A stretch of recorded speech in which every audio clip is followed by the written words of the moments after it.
In the quiet mountain village of Eldora, there was one name parents warned their children never to mention after dark. Selene. Some called her cursed, others called her dangerous. But the truth was far worse. Selene lived alone at the edge of the village inside a small wooden house surrounded by dying trees. Nobody visited her, nobody helped her, and nobody dared to look into her eyes for too long. Because years earlier, something terrible happened. The night her parents died, Selene was the only survivor. The fire destroyed almost everything. Their home, their belongings, their future. Villagers claimed strange things happened that night. Some said they heard screaming before the flames began. Others swore they saw Selene standing outside the burning house without a single tear on her face. After that night, fear spread quickly. Children avoided her. Women whispered whenever she passed by, and men lowered their voices whenever her name appeared in conversation. At first, Selene tried to fight the rumors. She smiled at people, greeted them politely, helped elderly villagers carry water from the hills. But fear is stronger than kindness when people need someone to blame. Years passed. Selene grew into a beautiful young woman, quiet, mysterious, unreadable, and somehow, that made people fear her even more. The only person who treated her normally was a young blacksmith named Rowan. Rowan was different from the others. He laughed loudly, worked hard, and never cared about village gossip. Whenever people insulted Selene, Rowan defended her openly. "She's human like the rest of us," he would say, but nobody listened. Over time, Rowan and Selene became close. Very close. For the first time since her parents died, Selene finally felt safe beside someone. And for the first time in years, she smiled again. But happiness in Eldora never lasted long. One evening, the village chief's daughter suddenly disappeared. Panic exploded throughout the village. Search parties rushed into the forest carrying lanterns. People searched rivers, caves, abandoned roads. Nothing. Then someone noticed something disturbing. Fresh footprints near Selene's house.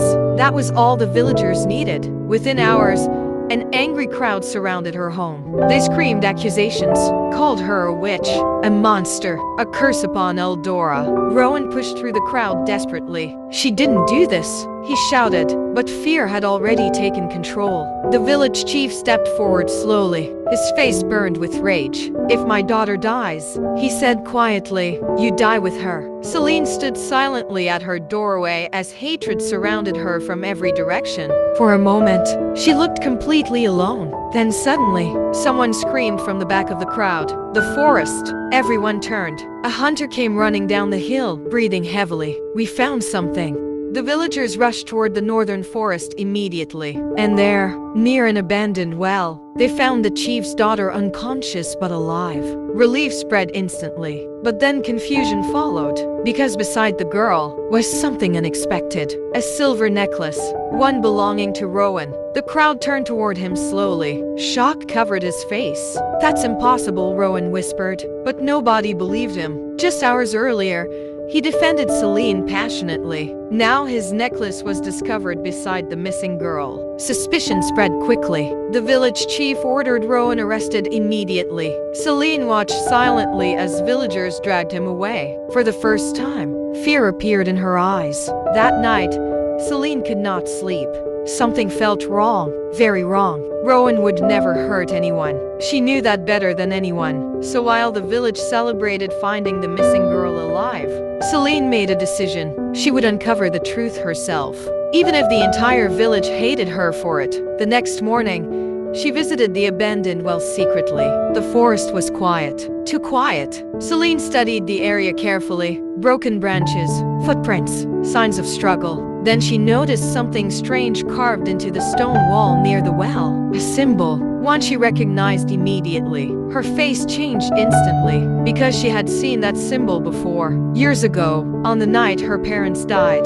Suddenly, old memories rushed back violently. The fire, the screams, the shadow she saw fleeing into the forest. For years, Selene believed the memories were nightmares, but now they felt real. Someone in Eldora had been hiding secrets for a very long time, and somehow, both she and Rowan were connected to them. That night, Selene secretly visited Rowan inside the village prison. His face looked exhausted. "They framed me," Rowan whispered. "I know," Selene replied quietly. Then she showed him the symbol carved near the well. The color drained from Rowan's face immediately. "You've seen it before," Selene realized. Rowan hesitated, then finally spoke. "My father warned me about that symbol when I was a child." Selene stared at him carefully. He said it belonged to a secret group inside Eldora, a group responsible for several disappearances years ago. Selene's heartbeat quickened.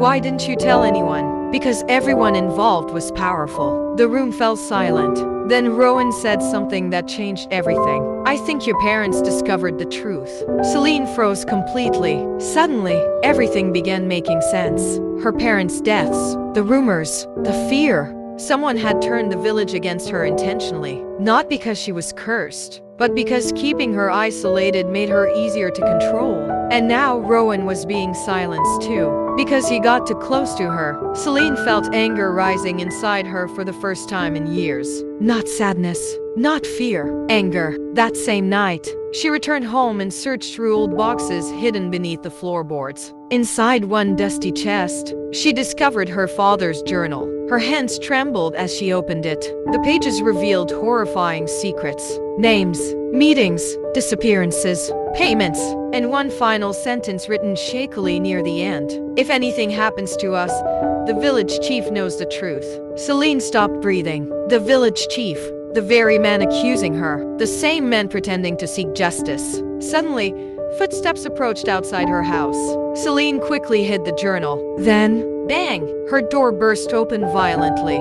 3 masked men entered carrying knives. "Give us the journal," one growled. Selene's blood ran cold. How did they know? Without thinking, she grabbed a lantern and smashed it against the floor. Flames exploded instantly. The men staggered backward in shock. Selene escaped through the back door into the freezing night. The forest swallowed her whole. Behind her, angry voices echoed through the darkness. They were hunting her now. But this time, Selene was no longer running from rumors. She was running from the truth. And the deeper she searched, the more dangerous Eldora became. To be continued.